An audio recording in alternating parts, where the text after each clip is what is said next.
Well, hello and welcome. I'm Brian Ellington, Chief Learning Officer for eXp Realty, and welcome to eXp Executive Masterclass. Now, today's session is building your 2025 strategic business plan. Before we get going, in the chat, and by the way, I'm watching the chat. In the chat, I have a question for you. Let's turn that down and get a little feedback here. There we go. So in the chat, I have a question for you right off the bat. As it stands today,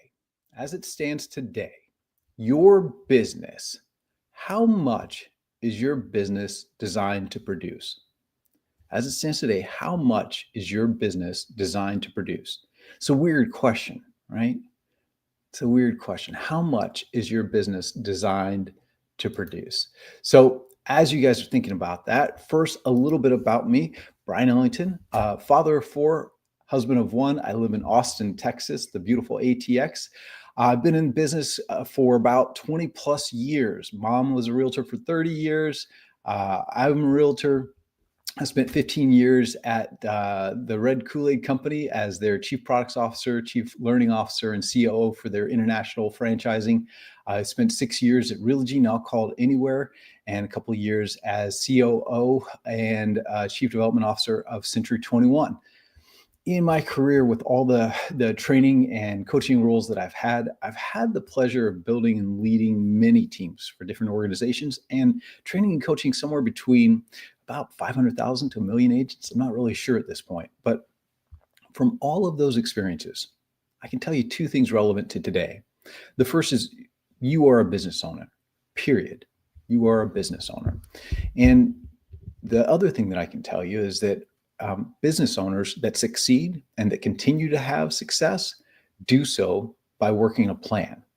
So whether you're new to real estate or you're looking to level up your business, today we're going to help you build your strat plan using a process that I've helped some of the top agents and top teams in the industry follow to build their businesses. And I'm hopeful that it will help you as well.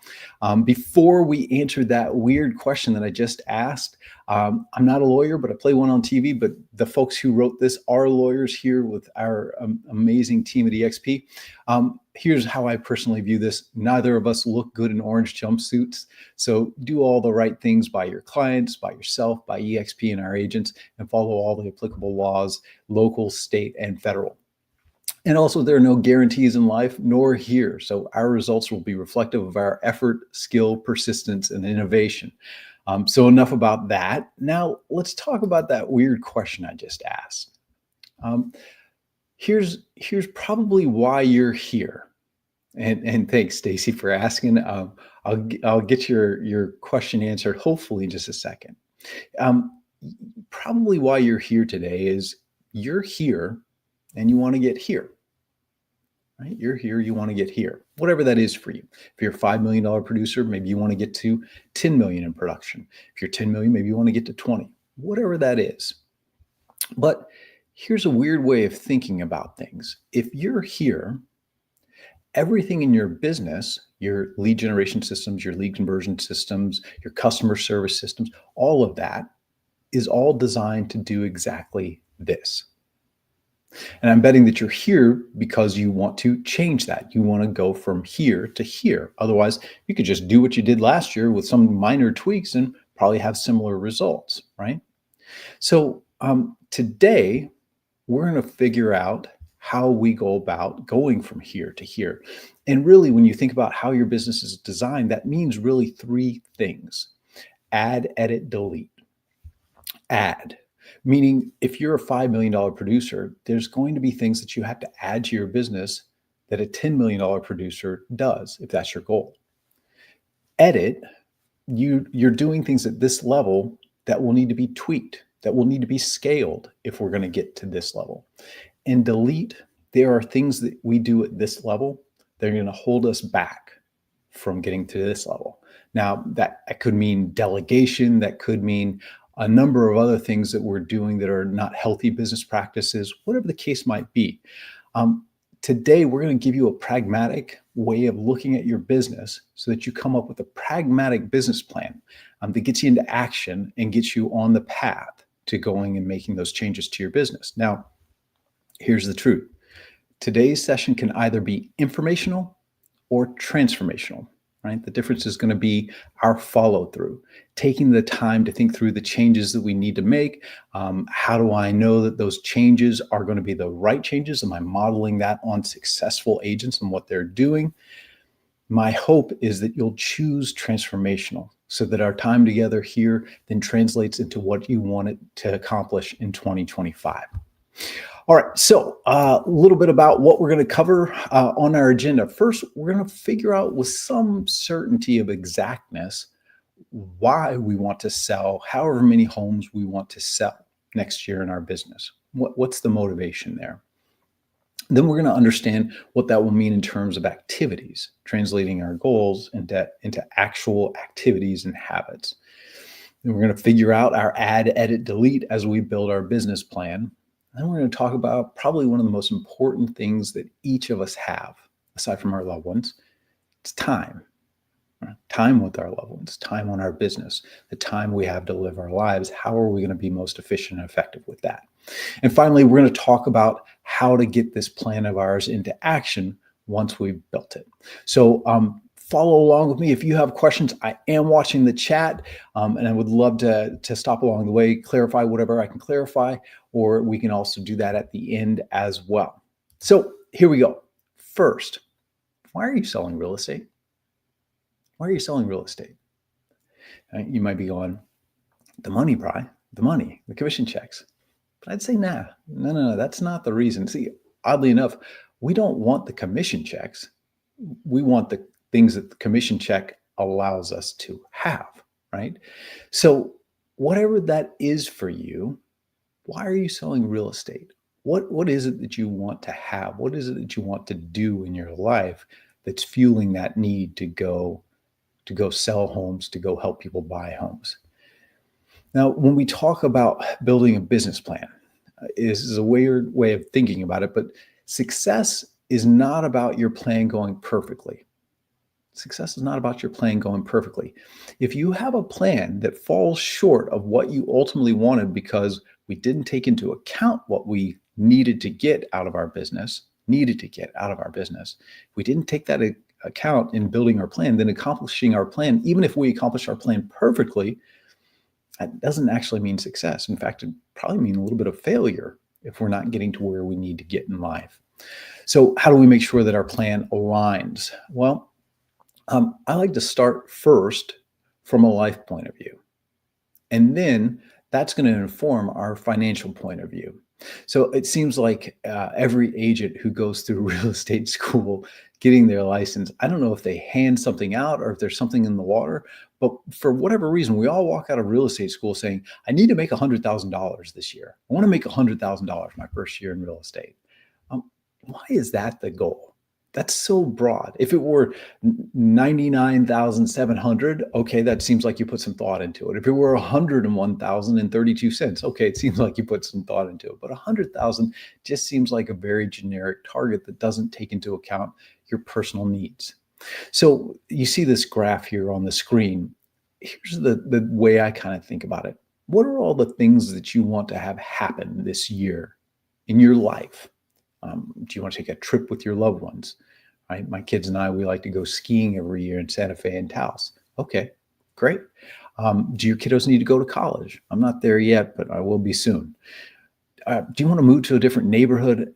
Or how much do you want to invest this year? I mean, you're in the market every day. By the way, if you weren't on Brandon Brittingham's Expand Investing session earlier, man, that was amazing. He's doing another one December 19th. What that guy can teach you about investing in real estate is amazing. Plug into that. Or do you need to invest in yourself through coaching or specialized training to grow in the areas that you want to grow in your business? Whatever the case might be, the more precise you can be about what I want, the more precise you'll be about how much is that going to cost, because a lot of these things involve resource, cash, in order to be able to fuel the things that we want. So when it's talking about maintaining and expanding your personal life, your personal expenses here, what is that? And by the way, if you're not sure what your personal expenses are, Wells Fargo, Bank of America, any of the major banks out there will give you a 12-month report of what you just spent, and they'll even break it down by category. So there's a shortcut for you if you're not sure about your personal expenses and what that looks like. Same is true, by the way, of your business expenses. I hope that you are using a different account, or rather accounts, for your business than from your personal life, so that you can track all of this. If you've not read the book Profit First, I'm going to slaughter this author's name. It's Mike Michalowicz, I believe is how you pronounce it, but it's called Profit First. Great book, talks about how we profit in business, and he gives great advice about how to set up bank accounts, the proper way to run a business. So when you have all of that, then the last big question is profit. What do you need to get from your business in terms of profit, and what are you going to do with that? Maybe you want to invest profit back into your business. You're going to do a new form of lead generation, or you need to bring in an administrator or somebody like that on a team environment. Or maybe you want to invest that profit into an ancillary business. We talked about investing, but there are other ancillary businesses as well that you might be wanting to start up from your business's profit. Whatever the case might be, after you have all of that, total it up. And then I'm not sure where my wife got this. I know it was from a reality show. Please don't tell me in the chat which reality show, because I don't want it to spoil it. But it's a great quote. It says, "Know your worth and add tax." So Norman Vincent Peale said it well. He said, "Shoot for the moon. Even if you miss, you'll land among stars." So whatever that total is, give it a little nudge up, so that we're dialing in our activity levels, such that if we did those activity levels, it would give us beyond what our goal is. So that even if we fall just a hair bit short, we've already hit the total that we actually had for ourselves. Once you have that, once you understand how much of a financial goal you need to accomplish in order to fund your business and drive your life, you can begin to understand what then it's going to take to then translate that goal into activities and build a plan around that. Now, there are plenty of activity to goal calculators, or excuse me, goal to activity calculators out there. In fact, if you go Google real estate goal to activity calculators, you'll see a ton. If you're with eXp, I know there's some folks who are not yet with eXp that might be watching this. And by the way, welcome. If you're with eXp, we already give you the gold-plated Cadillac standard of accountability and tracking tools, and that's Sisu. And that's what you're looking at here. If you weren't at eXpCon, or you hadn't plugged into some of the agent news since then, we announced at eXpCon that we are giving all of our agents Sisu as part of being with us at eXp. And you see here the goals screen. By the way, I know you're probably going, we get Sisu for free. Thank you, Randy. I appreciate you very much. We just dropped that in the chat. That's the link for you to go and get your eXp Sisu edition for being with us. So when you go there, as you set up your account and everything through there, under the account tab in the navigation, you're going to see a thing that says goals. And when you go there, this is what you're going to see. Now, what's cool about Sisu is that it tracks your numbers year to year. And so you can use a previous year as a reference to set up your next year. So you see, I'm using 2025 in this hypothetical as my reference year to set up 2026. You would use your 2024 numbers to set up your 2025. Now, if you're not familiar with conversion rates and things of that nature, you don't know what yours are, some of these numbers are pretty good. Actually, they're based in reality about especially things like pending to close and agreements to pendings, things like that. Those are pretty good measuring sticks. I'm always going to encourage you to track your own numbers so that you can dial in your own conversion rates, because that's going to dictate activity level, right? If you're using a conversion rate that's higher than your actual, then your activities are going to fall short of what you need in order to get to your goal. So use Sisu to track those metrics so that you know what your rates are, so that you can really live up to the activity levels that you need to. Once you've put in all of your numbers here, you'll see there on the right the output, right? It then lays out for you what then you need to go do in your business to accomplish that on a month-to-month basis. Even better, they give you a full year view. And what I really like about this is, and I'm gonna kind of talk out of both sides of my mouth about this, the seasonality toggle. I do like the seasonality toggle because for a lot of us, the market is not, creamy peanut butter. It is very chunky peanut butter. Now, I do want to caution you about adjusting your numbers for seasonality. And just a word of advice here. No doubt in your area, home sales go up and go down according to the season, especially my northern brothers and sisters out there. I know the big snowstorms and things like that can play a big factor in your market. That said, though, here's a thought. Many agents buy into this idea of seasonality, right? That, oh, the spring market, I gotta get busy in the spring market. Well, that becomes a bit of a self-fulfilling prophecy.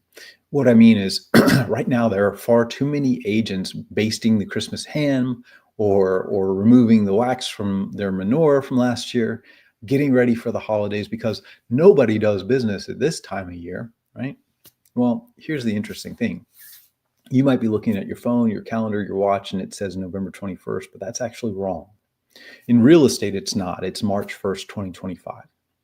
Because of our 100-day sales cycle, the things that we do today, if we met a ready, willing, and able buyer today, likely we're not going to close that deal for at least 100 days. That's if everything goes according to plan. Now, cash buyers, those are exceptions, right? But for the majority of our clients, that's going to be the rule. So the things that we're doing today aren't really about, snow on the ground or on the roof or anything like that.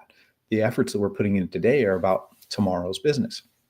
And by the way, even when we're talking, 100 days from back up from here, where we may have snow on the ground today, I'd caution you not to buy into the myth that people don't sell in certain months. The most important thing on this whole entire chart here is at the very bottom there, where you see conversations. This, ladies and gentlemen, is the measure of success in our business.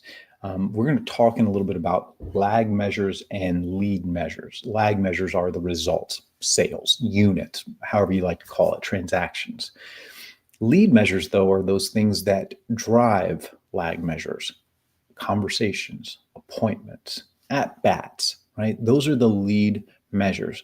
When it comes to our business, real estate conversations, and in Fast Cap, one of our great programs here at eXp, we talk about what we call real talks, right? These are real estate conversations where we're face to face, belly to belly, so to speak, or over the phone, or even over a back and forth text exchange, right? Where we talk about real estate, we ask for their business, we ask for their referral, we offer value to improve the relationship, we build rapport with them, we close for follow through on the value that we're going to offer, and then we set some sort of expectation of when we're going to talk next. That's a real talk. That's a real estate conversation.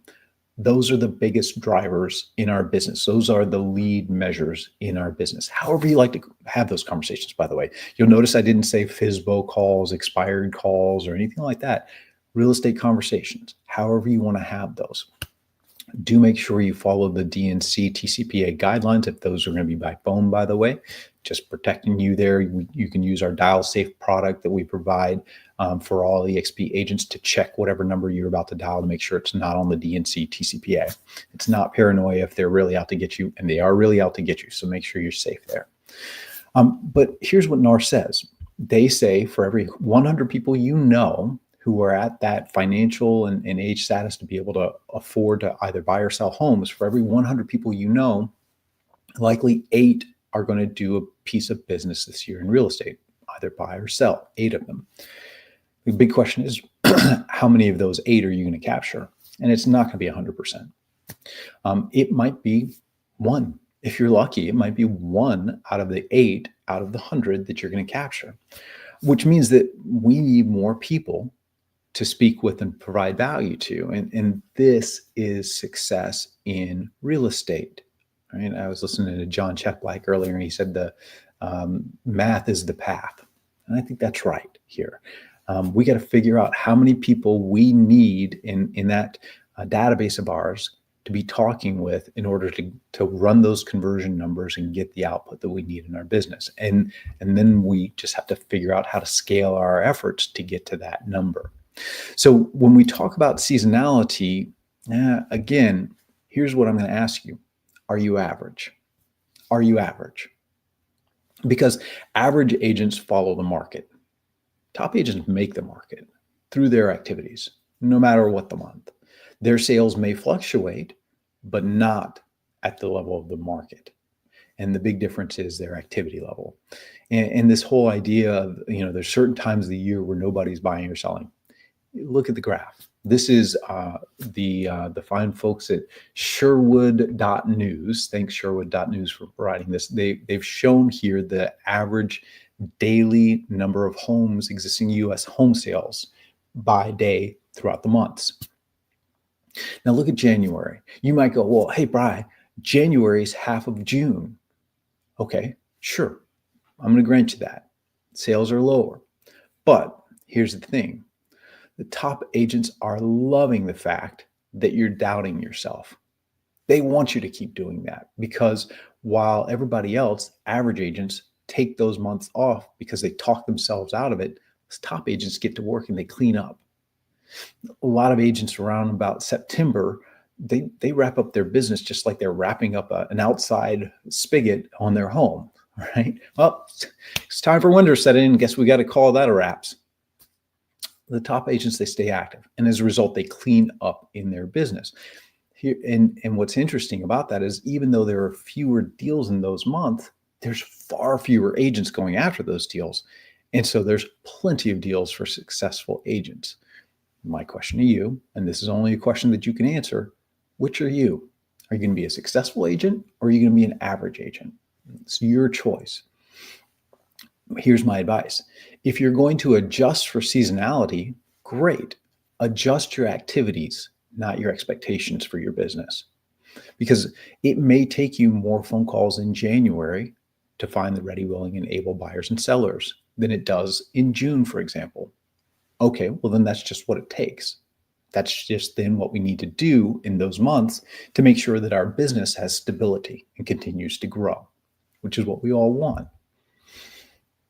All right, so we've talked about our financial goals and how we go about kind of setting our target for what we need out of our business. We talked about the level of activity then that it's going to take to hit those goals. But now when I coach agents and teams, and they tell me, hey, I need to do more in order to get more, one of the questions I ask is, well, great. So what's going to change? And I'm not looking for answers like, well, I'm going to try harder or I'm going to do more. What I'm really looking for is how structurally your business is going to change, processes, systems, calendar. Literally, what changes do we need to make to your business? And it's only really when we make those real changes that we will see real changes in our results show up in our business. So let's talk about the kind of changes that we'll make in our business. Now, on screen, you see some elements of your strategic plan, and this is from the 4 Disciplines of Execution. This is an amazing book. If you've never read it, it's a great book. Covey and a few others wrote this several years ago, over a decade now. And ever since I read this book, I've incorporated it into my business planning practice. In fact, the university team, we just got done creating our strategic plan for 2025 back in October, following the process that I'm going to describe. So here are the elements. One wildly important goal. We're not going to boil the ocean. We're going to go after the most meaningful goal, and we'll talk about that in a little bit. Then that, by the way, we call the war wig, wildly important goal. Then the battle wigs. What are the few battle wigs, the strategies that is necessary to go achieve that wig?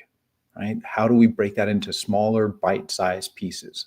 And then for each of those battle wigs, what are the battle tactics? How do we break that into even smaller bite-sized pieces so that we can eat the proverbial elephant one bite at a time? Then we want to think through, what are the blockers? All right, here's this great plan that we've created, but where are the points of potential failure in our plan, so that we can make sure that we can put in proactive measures to address those blockers, so that our plan goes off the way that we want it to and we get the results that we want. A quick aside to my team leaders watching this. Team leaders, when I go to create this kind of plan, here's my process, and this might help you as well. First, I lock myself in a dark room, smudge some sage, drink Chardonnay, whatever it is that you like, 90s R&B while you're listening to Genuine and Brandy and Monica, whatever it is that you need. Think through, what are your thoughts? What are your thoughts? What should your business do? What are your wildly important goals? What are your battle wigs? What are your tactics for achieving in your business? Your thoughts first. Then I go to my lieutenants. This could be your top agents on your team. If you're a big enough team and you have a director of operations, could be folks like that on your team. I'm going to go to the trusted few that I really want to get their input before I go to the broader team. And literally what I tell them is, hey, here's my draft, and here's a red pen. My expectation is not to get this piece of paper back completely unmarked. My expectation is that you're going to feed into it. You're going to give me great ideas before we go to the broader team. And then we're going to have that same conversation with the broader team. And we're going to say, hey, add, edit, delete. What do you think of this? This is our thoughts. What do you think? Here's the red pin. Now, there's a couple of hours in these conversations, a couple hours with my leaders, a couple hours with the team to really kind of get out this plan and get their feedback in it. There's several reasons why you want to do this, by the way. First is ideation. I'm not the most brilliant person on the planet. Neither are you. There are always going to be great ideas that come from others viewing your plan. We're going to talk as part of the next steps of this that even if you're not a team, I highly, highly recommend that you invite people in to take a look at your draft plan and feed into it. If you are a team, the second thing you're going to get from this experience is buy-in, because it's their wisdom. They're the ones saying, let's go do this as a team. And that then gives you the stage for accountability. And then the fourth thing you're going to get is the ability to focus your team away from pet projects. We all agree to this plan. Now, how does your pet project change that plan? And is it going to get us the results that we talked about wanting as a team? All good things. So I hope that helps you in terms of your process team leaders. Now, back to the originally scheduled program. Let's talk about the various elements here, and I'll give you some sense of how you go about thinking about these types of elements. The first is the wildly important goal. And again, we're talking about one WIG here. Now, in 4DX, 4 Disciplines of Execution tradition, it's expressed as X to Y by when. X to Y by when. And here we're really concerned about a lag measure, the result. Right? In the FastCap program, by the way, we talk about the lag measure of wanting our agents who go through FastCap to produce more units, right? To grow their business to whatever level they want to do. So we focus on the lead measure of real talks. By the way, in FastCap, what we found was the people who were doing average in FastCap were doing 4.1 appointments per person in the 6-week period, 2.0 agreements per person in the 6-week period. But the people who were doing the lead measure, real talks, at the level that we prescribe, which is really only 100 in the 6 weeks, 100 real talks minimum. The people who were doing that did 6.9 appointments in the 6 weeks, 3.8 agreements in the 6 weeks. Lead measures lead to lag results. So with your WIG, we're talking about lag here. So your X to Y by when. Focus on the things you can influence. When I coach agents, I don't coach them to volume. I coach them to units. Why? Because unless you're going to change your price point by becoming a luxury agent, you're really not going to influence price in your market that much. What you do influence is the number of units you sell through your activities, right? So focus on the things that you influence. Solo agents, what that really is going to mean is that your lag metric here is going to be units. Now your lead metrics will be some other things, but your lag metric is probably going to be units. Team leaders, interestingly enough, Your lag metric here, your WIG may be expressed in terms of units, or it may be expressed in terms of productive agents on your team. And you can define productive at whatever level you want. Ultimately, then that outcome will be units, but you're starting with amazingly talented people that you want to bring onto your team to help you achieve that. RevShare org, folks, let's not forget about you.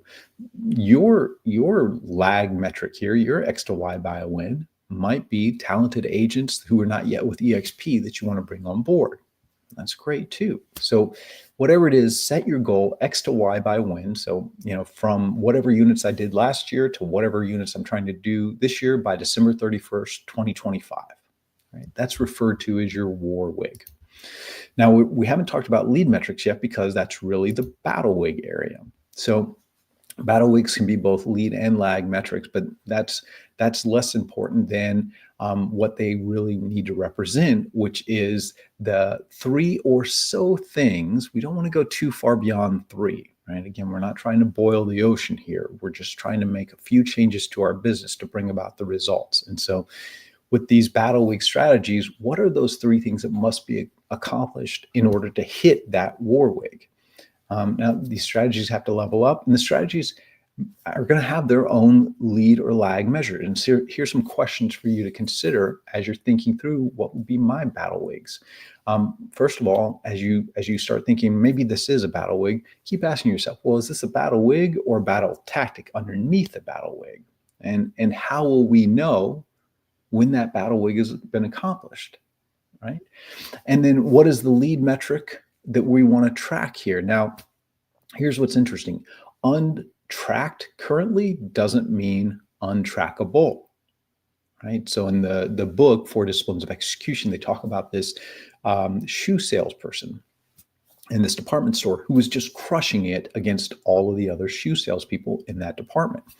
Well, lo and behold, they look and they find out it's because this individual, whenever anybody asked for a shoe in a certain size, they were bringing out multiple different styles in that same size that were related, more at-bats with that customer.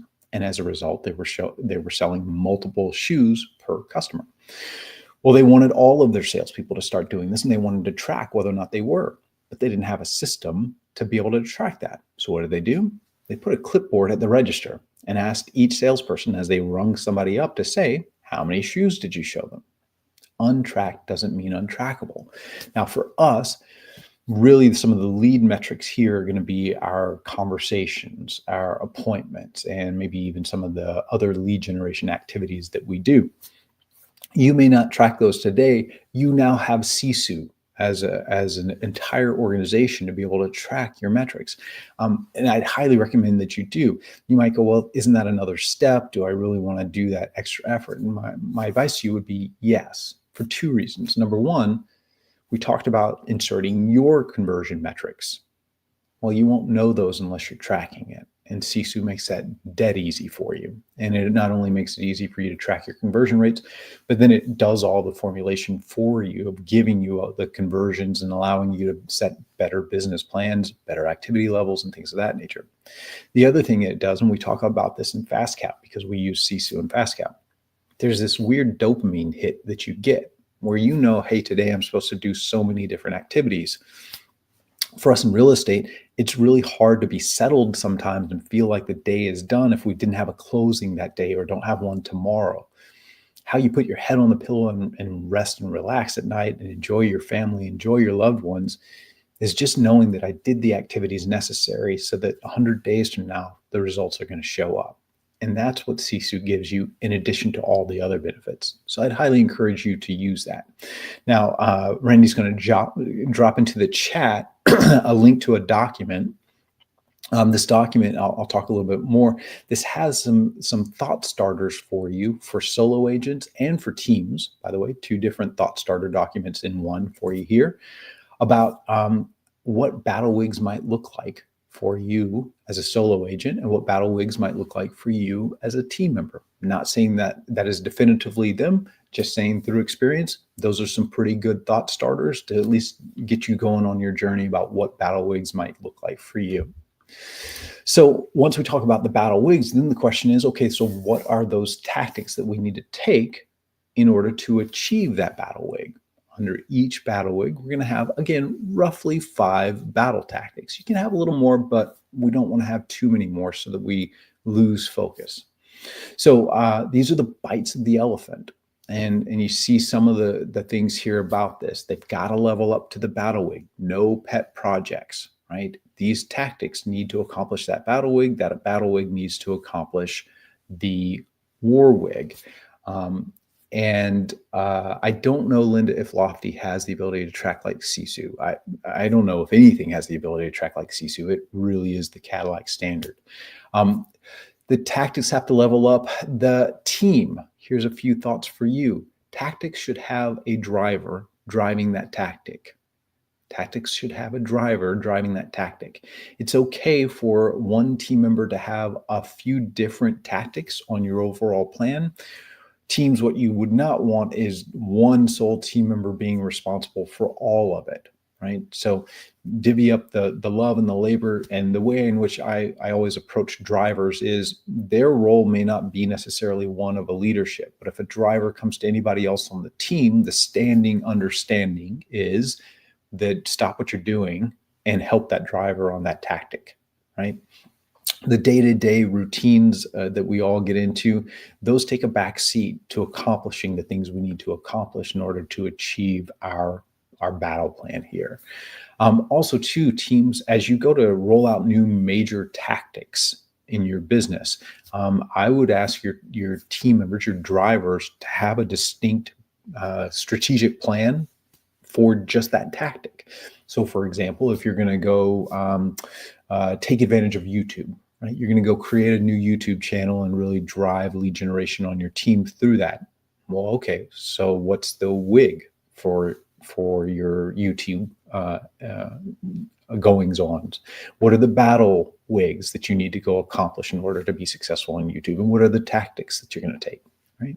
And I ask the drivers to draft their own strategic plans for their tactics and then come back to myself and anybody else who's relevant to present that to us, to get our buy-in, to get our feedback, and to get our ideas on that.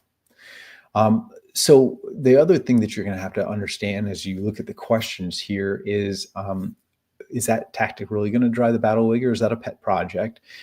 How will we know that that tactic has been accomplished? Is there a lead measure or a lag measure that would enable us to understand that we're on track to accomplish that? What was your RACI or RACI, however you like to say it? This is project management terminology. So cool kid talk here, if you will. That is responsible, accountable, supporting, consulted, and informed. Whether you're on a team or you're a solo agent, likely a lot of what you're going to be doing and making changes to your business is not just going to be you alone. As a solo agent, it could be vendors, it could be outsourced parties that you're using in your business.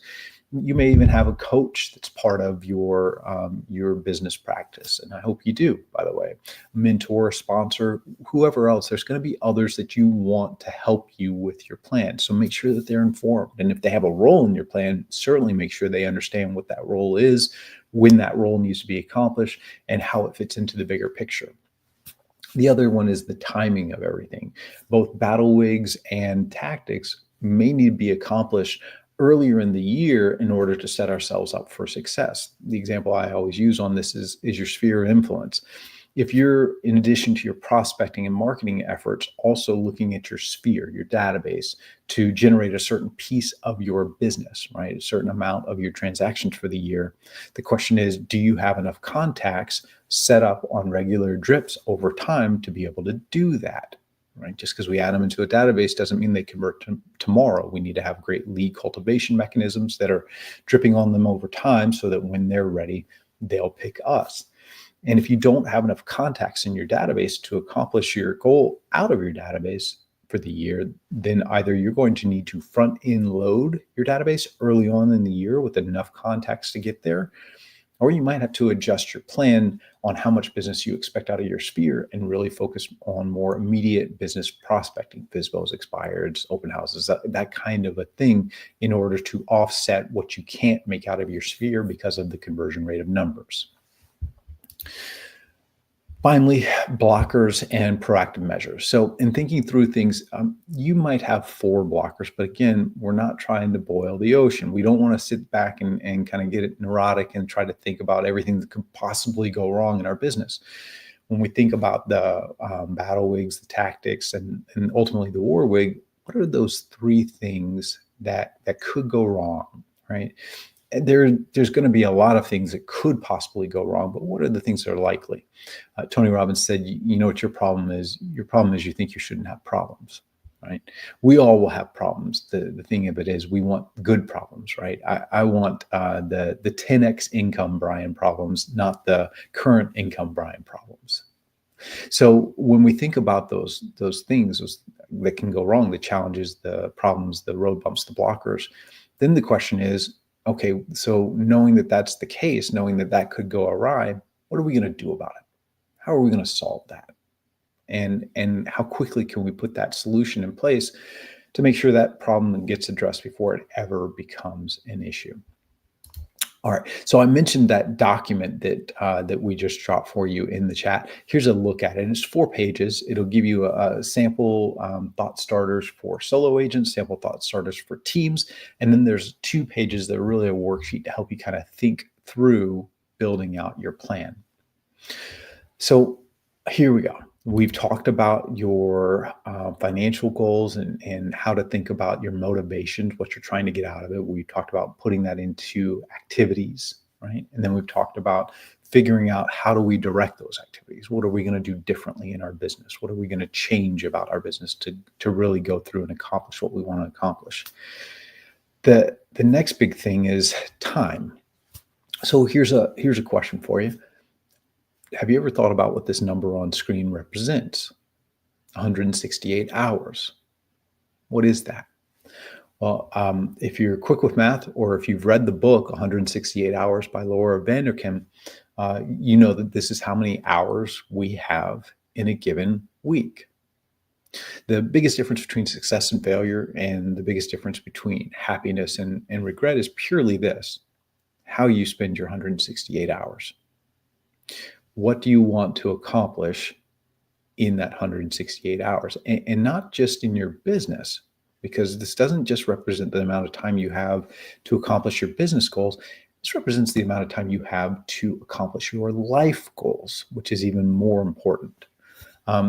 So here's a quick look at things. And I want to say right off the bat, this is just a sample, but I'm going to give you a second as you look at that to sort of absorb it really quickly.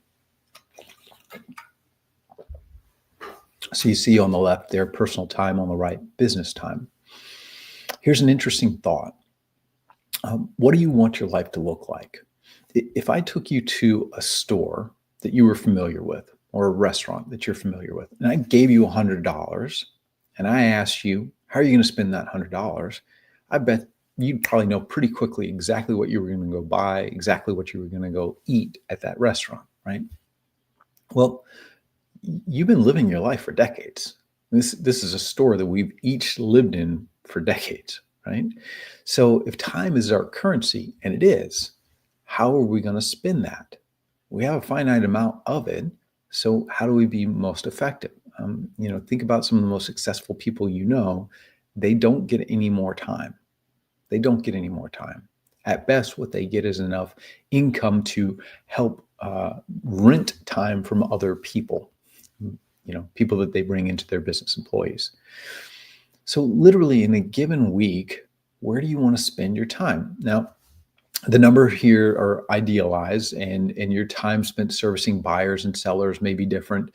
Your goals may be more than 24 deals, which is what we kind of used here on the business time side of things. You may want to do more than 24 deals. But the key here is figure out your 168 hours. Now, it's interesting. I share this story with my team. I went through a MBA in entrepreneurship, and it was literally 100 hours a week. 100 hours a week. Not kidding you. It was 100 hours a week. There's 168 hours in a week, right? If you're getting full 8 hours, that's 56 hours. Oops, now we've only got 12 hours left. Oh, by the way, my firstborn son was born 4 days before that program started. Yeah, my wife loved me for about a year. So when we did this exercise in business school, because it was 100 hours a week, they actually sat us down and had us do the 168-hour exercise. Where do we want to spend our life? What's interesting is I found myself sort of negotiating with myself, like, do I really need 8 hours of sleep? Or how fast can I take a shower? Or can I eat that meal as I'm doing something else, right?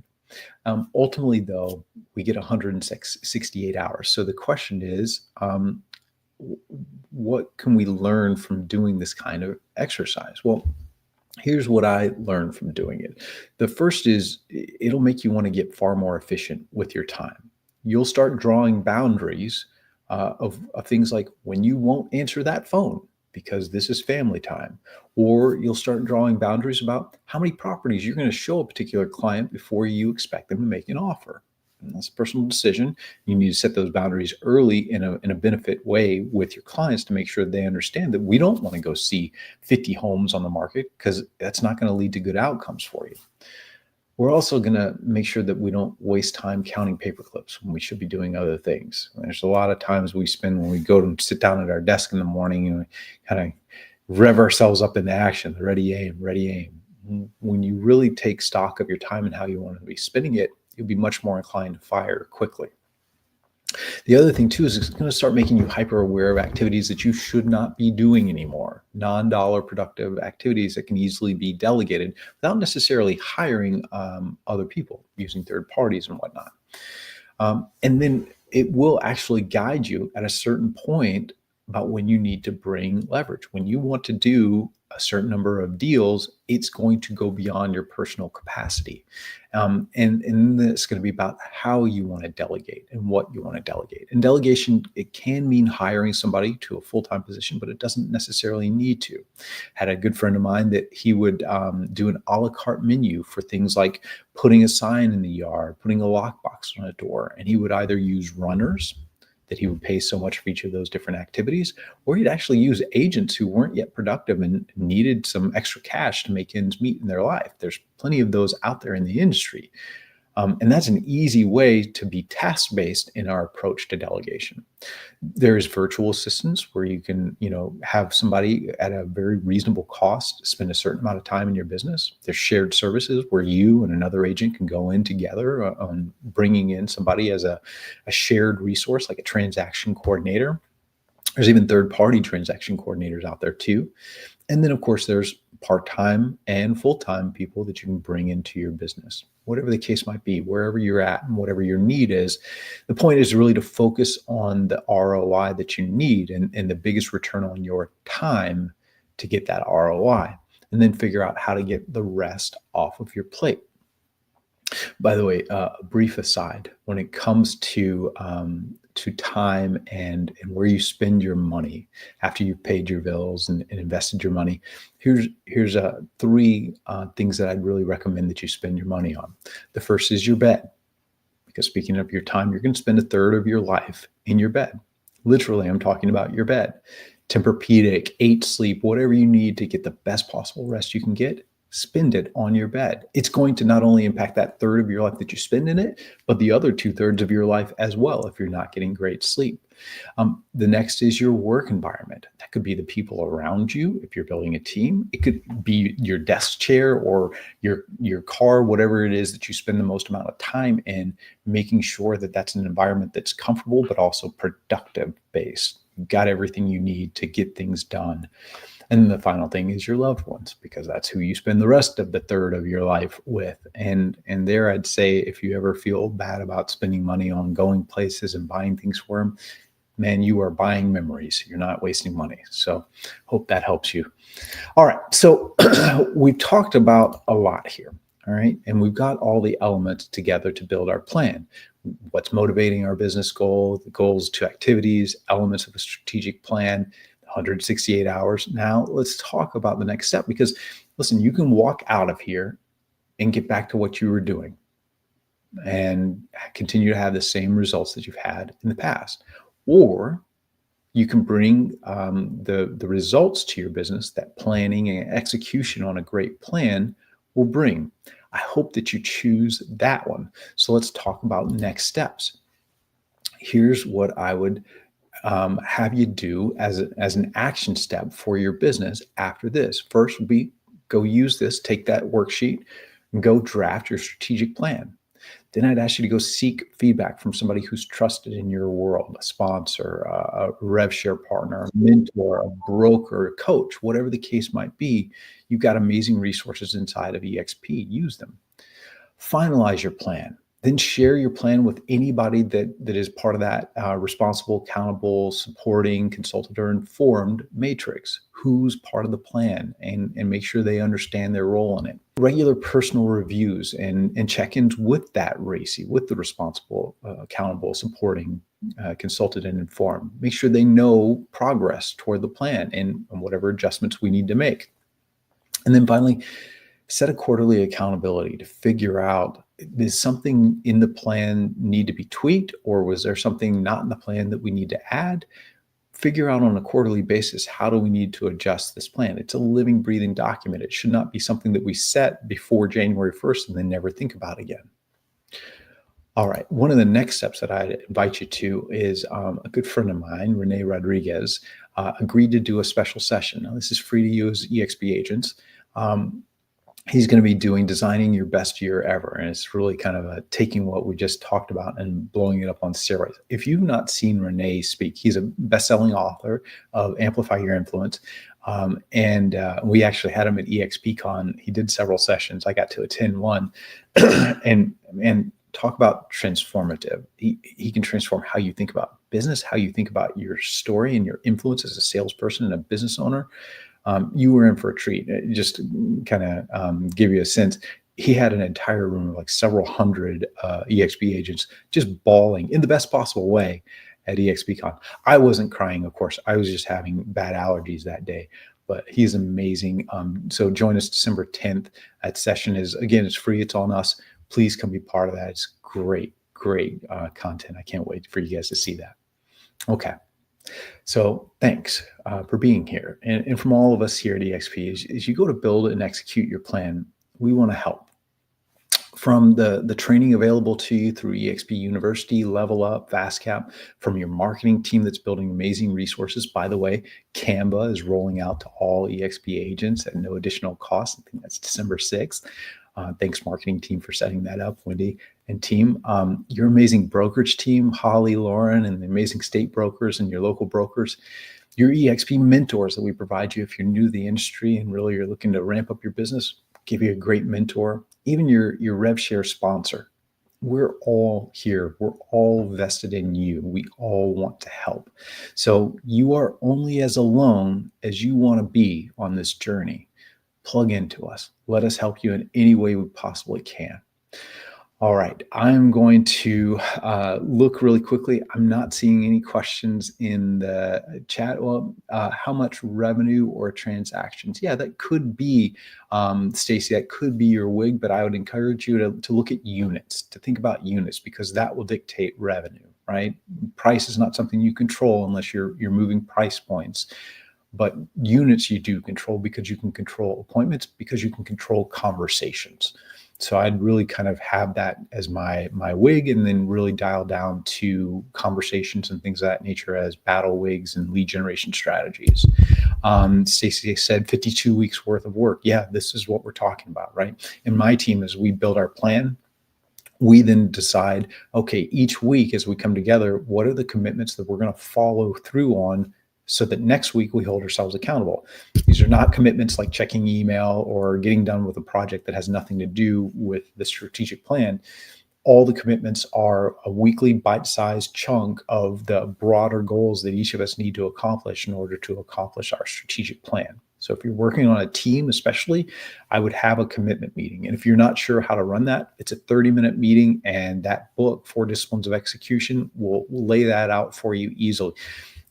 By the way, team leaders, as a practice, every team that I've had since I read that book, we all read that book, 4 Disciplines of Execution, together as a team. I can't tell you how many times I've read that book, but it's just a great practice that makes sure that we're creating our own language, we're creating our own tribe in going through this process together. So do please go through that process with your team. Have them read 40X and then go through that strategic building process together.